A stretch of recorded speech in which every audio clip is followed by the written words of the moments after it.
হাই দোস্ত, মই আজি ক'বলৈ ওলাইছোঁ আপোনালোকৰ ওচৰত মোবাইল ফোন যদি পানীত পৰে, এতিয়াতো বৰষুণৰ বতৰ আৰু আজিকালি ঘৰতো মানে মানুহে ব্যস্ত থাকে, ব্যস্তৰ মাজতো পানীত পৰি যাব পাৰে।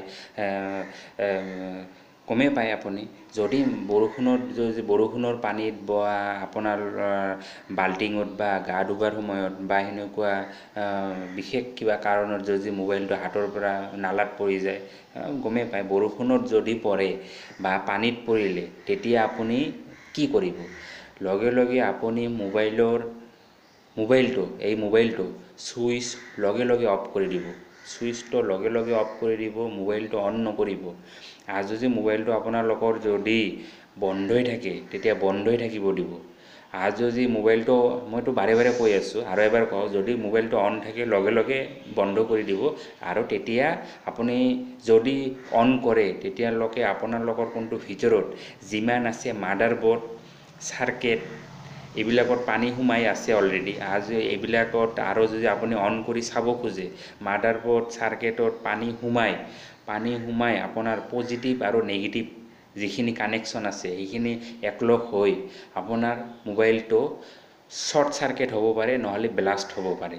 মোবাইল যেতিয়া চাৰ্জ দিব, এতিয়া আপোনালোকে চিন্তা কৰিব, আপোনালোকে পানীত পৰিলে লগে লগে আপোনালোকে মোবাইলটো ছুইচ বন্ধ কৰি দিব। বন্ধ কৰি দি কেনে মোবাইলটোৰ বেক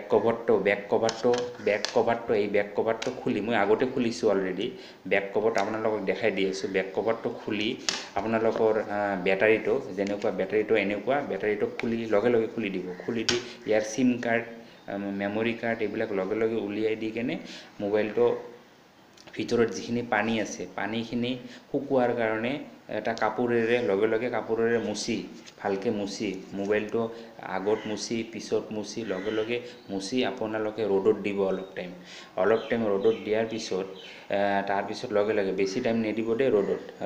লগে লগে আপুনি আপোনালোকৰ ঘৰত ফেনটো লগাই লগে লগে ফেনৰ বতাহৰ তলত মোবাইলটো থ'ব, শুকাব দিব।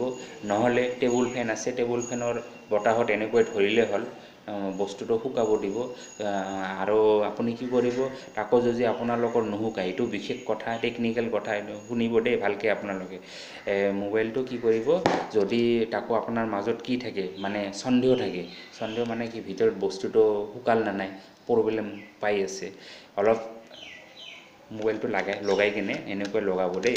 লগাই কেনে বেক কভাৰটো লগাই কেনে, চাউলৰ ডিব্বা আছে ঘৰতে, চাউল ষ্টক থাকে, কিছুমানে ধামাত থয়, কিছুমানে বাল্টিঙত থয়, কিছুমান ঠিলাত থয়, যেনেকুৱা ঠিলা মানে কলহ বুলি কয়, মানে সেইটোত লগে লগে সোমাই দিব দেই। সোমাই দি কাৰণে অলপ টাইম মানে ৰাখিব আৰু তাতে। যেনেকুৱা আপোনালোকে মোটামুটি 20-30 মিনিট ৰাখিব, আধা ঘণ্টাই ৰাখিব। মানে মোবাইলটো চাউলৰ ডিব্বাৰ ভিতৰত সোমাই দি কাৰণে চাউলটো মানে যেন দেখা নাযায় আৰু মোবাইলটো চাউলৰ তলতে মাজামাজিত ৰাখিব। আৰু এক্সট্ৰাকৈ চাৰ্জাৰটাও আছে, চাৰ্জাৰটো সোমাই দিব, এই চাৰ্জাৰটোও ৰাখিব। ৰখাৰ পিছত আৰু মেমৰি কাৰ্ড, চিম কাৰ্ড এইবিলাক নালাগে আৰু, এইবিলাক এক্সট্ৰাকৈ ৰাখিব। তেতিয়া কি কৰিব, এইটো 30 মিনিট ৰখাৰ পিছত 30 মিনিট পিছত উলিয়াই আনিব। উলিয়াই অনাৰ পিছতো যদি আপোনাৰ মনত কিবা থাকে, যদি শুকাল নে নাই, শুকুৱাইছে নে নাই, তেতিয়া আপোনালোকে কি কৰিব, অলপমান যদি ৰ'দ থাকে ৰ'দত দিব। আৰু যদি ৰ'দ নাথাকে আকৌ চিন্তা কৰিব নালাগে, আপোনালোকে ফেনৰ বতাহৰ তলত দিলেও হ'ব। দিয়াৰ পিছত আপোনালোকে মোবাইলটো মানে ধুনীয়া হ'ব আৰু লাহে লাহে মানে ভগৱান বা আল্লাহৰ নাম লৈ কেনে আপোনালোকে লাহে লাহে ছুইচটো অন কৰিব। দেখিব আপোনালোকে মানে ধুনীয়া হৈ গৈছে, মোবাইলটো অন হৈছে। অন হৈ আপুনি ফোন কৰিব পাৰিছে, মেমৰি কাৰ্ড, চিম কাৰ্ড এইবিলাক লগাই কেনে ফোন কৰিব পাৰিছে। যদি আৰু এটা কথা ক'বলৈ ওলাইছোঁ, যদি মোবাইল ফোনটো যদি আপোনাৰ মানে 2 ঘণ্টা ধৰি যদি মোবাইল ফোনটো যদি এটা বাল্টিঙত ডুবাই থয় বা বাল্টিঙত পৰি থাকে, কোনোবা ঠাইত যদি পৰি থাকে, মাটিতে পৰি থাকে, 2 ঘণ্টা যদি বৰষুণত পৰি থাকে, তিতি থাকে, তেতিয়াতো এইটো ঠিক নহ'ব। লগে লগে, মই কৈছোঁ লগে লগে দেই, 5-10 মিনিটৰ লগে লগে যদি পানীত পৰি লগে লগে উঠাই কেনে যদি কামটো কৰে, তেতিয়া মোবাইলটো আপোনাৰ ঠিকে থাকিব। এইটো মনত ৰাখিব আপোনালোকে। 2 ঘণ্টাৰ কথাটো কোৱা নাই দেই, 2 ঘণ্টা, 1.5 ঘণ্টা এনেকুৱা সময় হ'লে কিন্তু আপোনাৰ মোবাইলটো নষ্ট হ'বই। সেইটো আপুনিয়ে জানে, ময়ো জানো।